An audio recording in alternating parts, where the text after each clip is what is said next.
Let's go to V. I know that she is talking about the Joburg Open. I'm wondering how much Joburg opening there's going to be in this rain. V, update us. What's going on? Certainly, Leanne. Once again, a very good morning to you and our viewers at home. We are all wondering how much of Joburg Open action we're going to witness today with this weather out here in Johannesburg. But for a discussion now, I am joined by Thatlisi Mudingwane, who is the City of Johannesburg spokesperson. Alongside him is a golf analyst, a man that needs no introduction, Michael Flismus. But Thatlisi, let me start with you. A very good morning to you. Let's talk about the importance of hosting the Joburg Open for the City of Johannesburg. Good morning, Vusiwe. For us, it's a very important tournament. The tournament puts the city on the map. We've been doing this from 2007. Partnering with Sunshine Tours, and over the years we've seen the golf as a sport going in leaps and bounds. One of the legacy projects that came out of hosting this tournament was the revamp of the Soweto Country Club. You must remember that it was dilapidated, and some of the work that we did through the Joburg Open was to make sure that we bring back the Soweto Country Club.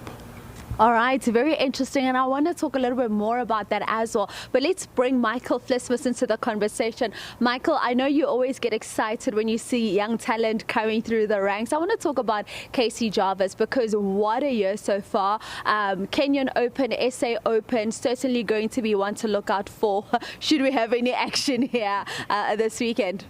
Absolutely. I think, that's the beauty of what the Sunshine Tour has managed to achieve, that partnership with the DP World Tour and the PGA Tour. It's that global pathway, and last week Casey Jarvis opened up the world of golf to himself, won the National Open, got an invitation to the Masters, invitation to the Open, and he's competing here again this week. He can become a player, only the third player after Nick Faldo and Seve Ballesteros to win three DP World Tour events in a row. So hopefully we do get some golf, because the leaderboard is looking white hot at the moment. It's looking really, really good at the leaderboard.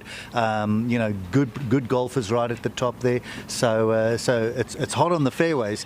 Let's hope this rain gets out of the way. I can see your face just light up as you speak about a Casey Jarvis. But speak to me in general from your vantage point, just what the young talent coming through in the world of golf is looking like, and where you'd like to see things change a little bit if there's still some work to be done on the ground. Well, I think there's always work. We can always make the sport more accessible. We can always open it up to more people to play golf, because it is one of those rare sports that is life-changing for the people that get involved in it. And I think what more work, there's great work being done already, incredible work in the industry, and I think that just needs to be supported. Is that golf is not just about what happens inside the ropes on the fairways and the professionals playing it. It is an industry. It's a growing industry in South Africa. There's a lot of opportunities for people to get involved, and it can transform a lot of lives. You can work in golf. You don't just have to play it as a professional. And Thatlisi, when we speak about what Michael is saying now, just to transforming a lot of lives through the sports of golf, you have it here in the city of Joburg. It's not just the players coming out to play golf, but it's also the opportunity to create work for many people. Yes, for us it's very important. There's a whole lot of temporary work opportunities that have been created in this space.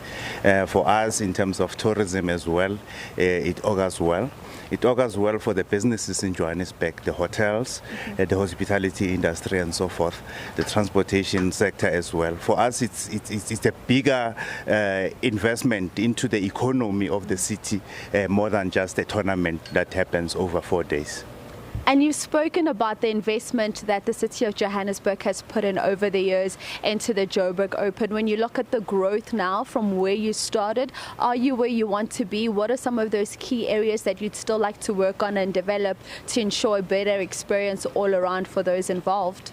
For us, it was an executive and unconscious decision from the city to say, Yes, in the city of Johannesburg we have over 6 million people, and not everybody is talented the same way. And there are sports that are considered to be elite.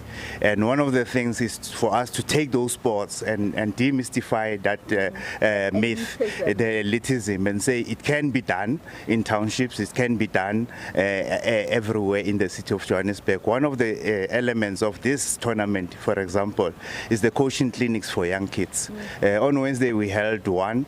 We had kids from Alex, Soweto and other townships, surrounding townships, rubbing shoulders with professionals, being taught, being coached and so forth. And that on its own gives confidence to young people to pursue and go on with the sport. What if one day from a township like Alex or Soweto we get a seasoned golfer like Tiger Woods? Some of them, Tiger Woods is their idol, and they would want one day to see themselves there. But if you don't nurture it now through initiatives like this and give them opportunities, then you're losing the plot. Indeed. Michael, just as I begin to wrap up with you, just let us know what would happen here today if we don't see any golf action. What would the resumption then look like tomorrow? And finally, as I wrap up with you, who are you the most excited to see come out this weekend? So we managed to finish the first round this morning, which was a big win to get that in the books. They're now busy with the second round. So it really is to try and literally get as much golf in as possible. If the weather continues to worsen, the round will be carried over, and that'll have to be finished on Saturday morning again. It's a race against the weather and a race against time at the moment. But so far, I was quite impressed. They got the first round done, and they're out there playing the second round, and the course looks like it's handling it quite well. In terms of what I'm excited about, I love the South African names challenging near the top of the leaderboard. We've got some really big names there as well, and I'm just looking forward to another South African, as Ntsatsi said, making another young South African out there say, I can do that one day. Well, we are certainly all rooting for the South Africans that will be out of the course. As you heard the earlier round wrapping this morning, we may then need to delay play until tomorrow morning to just close up that second round. But it's all about the Joburg Open happening out here at the Houghton Country Club. So if you are around the area, perhaps tomorrow when the weather's not this bad, you can certainly come through, watch some great golf and see some of the rising South African stars. But perhaps Joel Guy can tell us what the weather's going to be looking like tomorrow and for the rest of the weekend. But that's how we wrap up your sport news for today right here on Morning Live. Leanne, it's back to you.